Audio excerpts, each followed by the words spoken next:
Finding someone that understands you is hard because you're human, and there's a lot of different humans out there. eHarmony helps you find someone you can be yourself with. You think no one would understand mourning a plant like it's a loved one, or singing made-up songs to your dog, but that's the type of person eHarmony helps you find. Someone who makes you feel seen, heard, and understood. Get started today on eHarmony. Get who gets you. So that guy I met on eHarmony, yeah, we're out together last night and I stepped off a curb and snap, heel breaks right off my shoe. Oh no. So I say, hell with it, take them off so I'm barefoot, and you'll never guess. What? He leans over, takes off his shoes and socks, and now we're both... You're joking. Amazing, right? At eHarmony, you'll find someone you can be yourself with. Get who gets you on eHarmony. Sign up for eHarmony today. While government elections come and go, there's a critically important election going on all day, every day in your private life. And who gets the most votes will determine the quality of your future. Most people don't realize the power of their daily votes, or that they're voting for anyone at all. Good thing you're not most people. You're listening to the Health Courage Collective podcast, episode 174. Who you vote for today will affect how you age.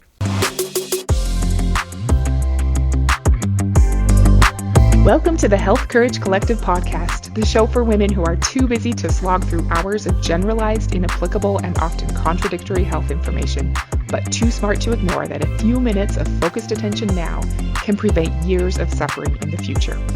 I'm your host, Christina Hackett, a pharmacist who doesn't want you to live on prescriptions, a certified coach specifically trained to maximize your potential, and a compulsive learner obsessed with preventative, cutting-edge, holistic, and integrative medicine. I'm on a mission to increase your physical and mental resilience so you can fearlessly look forward to your next 40-plus limitless years. Your time is now. Let's go. Hello, my friend, and welcome to this week's episode. I'm so happy that you're here today. How is your view about why menopause exists? I never knew how important menopause is to humanity before, so I hope you enjoyed learning about it as much as I did. Grandma's rule and everyone else drools. Since this is our last episode before Election Day here in the US, which it's also the day before Halloween, and I love Halloween. But anyway, we're going to talk about who you need to vote for. Not just in this election, don't worry. I don't care at all who you vote for in this election, though I do think that you should vote and that you should vote for who you believe is best suited for the job. And if you're not in the US and aren't voting in 6 days, that doesn't matter either. We're going to talk about a much more important election. This is a real election. It's not fake news, but it's a little different. First of all, the fact that this election is even happening is not widely known. Second, the debates between the candidates exist inside your own thoughts. Third, while the US presidential election will probably get around 107 million ballots from 107 million different people, the ballots for this election, which are likely greater in number, are all cast by you. You're the only voter, but you vote many, many times every day. Fourth, there's not one particular election day or inauguration day. Since you're voting all day, every day, the winning candidate will be a result of the sum total of votes. This lack of a specific deadline, an election day where you get an I voted sticker to wear around on your shirt at work, makes you forget that you are, in fact, voting every day. You're electing someone whether you realize it or not. Imagine if there were an actual political candidate who found a way to receive legitimate votes without the voters realizing that they were even voting at all. That would be crazy. If one candidate only got the votes from proactive people who deliberately filled out their ballot and turned it into the proper authorities, but the other candidate got everyone else's votes without them really realizing it, legitimate but mindlessly cast votes. I promised that this episode would not be remotely political, so I'm going to stick with that, but gathering my thoughts for what I wanted to say about who you need to vote for and how, I got a little caught up in what it means to be a patriot and the honor and privilege of having the opportunity to vote. So if you're feeling it, I would recommend that you read the book The Everyday Patriot by Tom Morris. Even if you're a little jaded about politics and corruption and the general trajectory of where our country is headed, like I am, I think you'll still feel inspired by this book and what it means to be a patriot and a good citizen of any country, and how that actually does matter after all. But back to my original line of thinking, here's an awesome quote from that book, The Everyday Patriot. Vote in the next election. Vote in every election. Vote even when there is no election. But of course, in a deeper sense, there is always an election. The word elect and election come from an ancient Latin root, the verb eligo or elegere, that means to choose or pick out. We need to think of our daily actions as the result of what we have chosen to do, what we have picked out of all available alternatives as worth our time and attention. And we should choose things that will be of benefit to our communities and our nation, to each other and to the world. Elect the right matters of concern.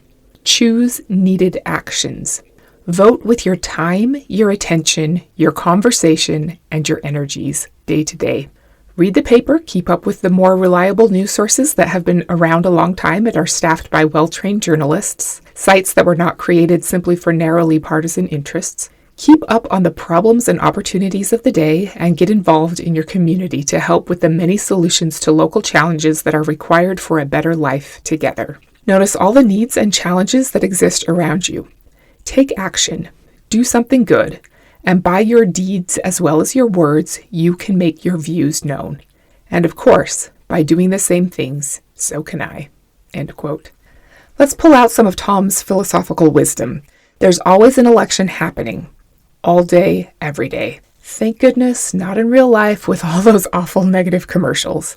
To elect means to choose or pick out, so think of your life as the result of your votes.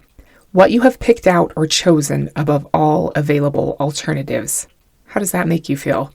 The tricky thing here is that if you want to elect your ideal future self, you have to work hard to keep stuffing the ballot box with votes for her. Because if you don't, ballots get cast, possibly unbeknownst to you, for a less ideal version of yourself. These are the legitimate but mindlessly cast votes. The super easy yes. Staying seated. Eating shelf-stable packaged food, allowing the next episode to autoplay, celebrating the same way you always have, with baked goods. Everything you do, everything you say, everything you think is a vote for one version of yourself or another. Do you want to vote for a vibrantly alive future self who relishes a challenge, stands up for what she believes in, and helps others less fortunate than herself? Or one who has very low mental and physical energy, drags others down, and is afraid of living the life she really wishes she could live? You've already been voting, so who have you been voting for? Who have you voted for just today? Through the way you've chosen to move your body, the time you went to bed last night, the activities you've spent your time doing, the way you've interacted with others, the stories you're telling yourself about the circumstances of your life. It's a big deal. Every choice is a vote cast for one version of yourself or another, and every vote counts. I hope you can see and that you'll take it seriously enough to make certain that you're electing the candidate that you really want in power. Just don't let it overwhelm you. Over the years, a presidential candidate named Vermin Love Supreme, who wears a boot on his head and carries an enormous toothbrush, ran for office on the platform of requiring everyone in America to brush their teeth, promoting zombie apocalypse awareness, and promising he would give a free pony to everyone in the nation. A candidate named Jello Biafra wanted to abolish the military and lower the voting age to 5. Roseanne Barr also once ran for president, even officially filed with the Federal Election Commission in 2012. It said that her candidacy promoted mental health and meditation. So I thought that sounded pretty good, but she also promised to send all Wall Street bankers to re-education camps to be executed by beheading. So, maybe not. I'm sure all of these people got some votes, but it's okay. They're not in charge. As long as the majority of votes are cast for the candidate you want in office, you're going to be okay. It doesn't have to be unanimous, and sometimes we do weird things. Just remember that unless you strategically engineer your habits and routines a certain way, the easy, mindless choice is usually a vote for the unwanted version of yourself. You can elect your best self through a lot of hard choices made over and over all day, every day, or by hacking the system and installing programs to run on autopilot that make voting for your best self the easier and more automatic choice. Then a few errant votes cast for Roseanne or Boothead Guy won't throw everything off. We're so lucky to have political freedom, but also to have personal freedom. One of my all-time favorite leaders, Eleanor Roosevelt, said, "Freedom makes a huge requirement of every human being. With freedom comes responsibility."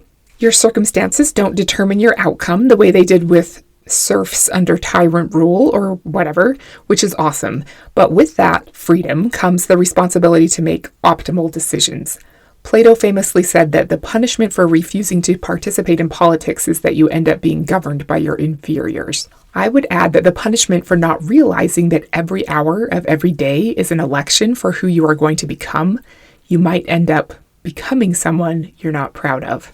Dwight D. Eisenhower said, "Freedom has its life in the heart, the actions, the spirit of men, and so it must be daily earned and refreshed, else like a flower cut from its life-giving roots, it will wither and die." Are you earning and refreshing your personal freedom every day? The freedom to elect whichever version of yourself you want in charge of your future? How might you earn or refresh your freedom? That's a bit of a weird question, right? What comes to mind? I think gratitude for the freedom to choose, not taking the opportunity to vote for granted, enjoying making the deliberate choices, setting up the systems that avoid the pitfalls of mindlessly voting, remembering the campaign rallying cries that matter to you, energy, clear-mindedness, positive influence, a life fully lived. Whether you load the dishwasher now or put it off till later is a vote for something. Buying and eating fresh produce is a vote for something. Deciding you're worth buying fresh flowers or fresh herbs for yourself is a vote. Drinking plenty of water today is a vote. Going to the effort to cover up the lights and make sure your bedroom is 100% completely dark at night is a vote. Taking your magnesium supplements is a vote. Buying workout clothes that you love is a vote. Leaving your phone in the other room while you work on something important is a vote. Tracking how much protein you've eaten today is a vote. Investing in a coach to keep you on track towards your goals is a vote. Who do you want to be voting for all day, every day? How do you think your voting habits affect your subconscious perception of yourself? Because that matters a lot. It's easy to wish that it were easier for everyone to make better choices. If vegetables were the cheapest and most readily available snack. If reading ancient spiritual texts was the easiest and most readily available form of entertainment. Frequently moving with proper body mechanics was the natural way to go about our daily work. In-person, compassionate human interaction was the most natural communication style. Life would be different if that were the case. It's so easy for me to imagine that it would be better. Way better. But I love this quote from a letter John Quincy Adams's mom, Abigail Adams, wrote to him while he was in France trying to drum up support for the Revolutionary War. "These are times in which a genius would wish to live. It is not in the still calm of life or the repose of a Pacific station that great characters are formed. The habits of a vigorous mind are formed in contending with difficulties. All history will convince you of this, and that wisdom and penetration are fruits of experience, not the lessons of retirement and leisure. Great necessities call out great virtues. When a mind is raised and animated by scenes that engage the heart, then those qualities which would otherwise lay dormant wake into life and form the character of the hero and the statesman." End quote. Abigail rocks. I put a link to the full letter in the show notes in case you're interested in reading it, because I think she's the coolest. And just maybe, the difficulties we are blessed to contend with in our modern world are the very things that will develop the habits of a vigorous mind that we need to be able to rise to the challenge of making the contribution to the world that we're here to make. Maybe qualities that would otherwise lay dormant within us will be woken to life and change who we are able to become. So, vote for what you believe in, even if it's hard, especially if it's hard. Everything you buy is a vote. Every story you tell yourself is a vote. Each interaction with someone else is a vote. Every time you honor a commitment to yourself is a vote. Every time you blow yourself off is a vote. So, who's up in the polls? The you that you've always dreamed of being? Are you doing everything you can to tip the swing states in her favor? How can you make voting for her easier and more automatic? If you're worried about the ballots you've cast so far and want some help with your voting strategy, I'd love to help you get a plan in place to put more years lived in good health into your future so that you're ready to celebrate the victory of the candidate you want in office. Send me a message through my website, www.healthcouragecollective.com, or email me directly at healthcouragecollective@gmail.com. And let's get you started. Thank you so much for being here today. Next week, we're going to talk about a sneaky food ingredient that might be messing with your physiology. Until then, deliberately vote with gusto in both the public and the private elections, and don't be normal. Thank you so much for tuning into the Health Courage Collective podcast. I am truly honored that you have paid me the enormous compliment of your time and attention. I would be so grateful if you would share this podcast with someone you know and subscribe so you never miss an episode. This podcast is for entertainment and information purposes only. Statements and views on this podcast are not medical advice. This podcast, including Christina Hackett and producers, disclaim responsibility for any possible adverse events by use of information contained herein. If you think you have a medical problem, consult a licensed physician.